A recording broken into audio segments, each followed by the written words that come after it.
মাদকে দেশটা ভরা, তাই এই যুব সমাজকে এগিয়ে আসতে হবে। তারা প্রত্যেকটা খেলাধুলা, ফুটবল খেলা, ক্রিকেট খেলা এবং খেলাধুলার ভিতরে যদি মনোযোগ থাকে পড়াশোনার পাশাপাশি, তাহলে সম্ভব এই দেশটা মাদক মুক্ত করা। তাই আমরা সকলে উদাত্ত আহ্বান রাখব, আমরা যারা সমাজের নেতৃত্ব দেই, যারা আছি, এদের খেলায় যেন উৎসাহ দেই, এদের পাশে যেন থাকি। যারা মাদক সেবনকারী তাদেরকেও মাদক থেকে বিরত রাখার জন্য আমরা যারা আছি এবং খেলাধুলার মাধ্যমে সেটা একটি সুস্থ জীবন খেলাধুলার মাধ্যমেই গড়া যায়, এই প্রত্যাশা সমাজের কাছে রাখব।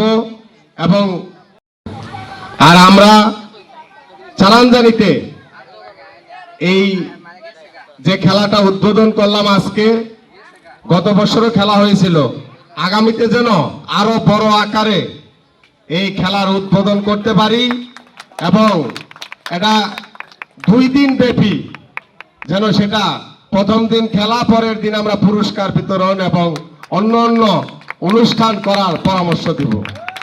এবং সেখানে যদি আমাদের নেতৃস্থানীয় বড় খেলার আয়োজন করে, মাঠ আছে, চারানজানি প্রাইমারি স্কুল মাঠ আছে, সেখানেও করা যাবে এবং রানী ভবানী আছে, সেখানেও করা যাবে।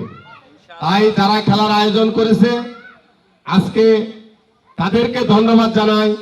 কেননা এই ছোট ছোট শিশু বাচ্চারা তারা খেলায় যেন আগ্রহ হয় এবং তাদের যেন মাদকের দিকে ধাবিত না হয়, পড়াশোনার পাশাপাশি তারা যেন খেলায় উদ্বুদ্ধ হয়, এই বংশাই স্পোর্টিং ক্লাবকে আবারও ধন্যবাদ দিয়ে আপনাদের সকলেরই প্রিয় নেতা আলহাজ ফকির মাহবুব আলম স্বপন ভাই, সে অত্যন্ত খেলাধুলাকে পছন্দ করেন এবং সে একজন ভালো মনের মানুষ। আপনারা ভোট দিয়ে বিপুল ভোটে বিজয়ী করেছেন।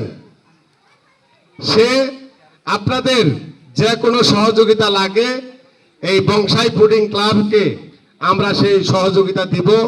এবং স্বপন ভাইয়ের জন্য দোয়া চাই। আমাদের 3 বারের প্রধানমন্ত্রী দেশনেত্রী বেগম খালেদা জিয়ার জন্য দোয়া চাই। আমাদের প্রধানমন্ত্রী তারেক রহমান, সে যেভাবে দেশকে এগিয়ে নিচ্ছে তার জন্য সকলের কাছে দোয়া চাই, সহযোগিতা চাই এবং ব্যক্তিগতভাবে আমার জন্য দোয়া চেয়ে আমি আমার কথা এখানে শেষ করছি। আসসালামু আলাইকুম।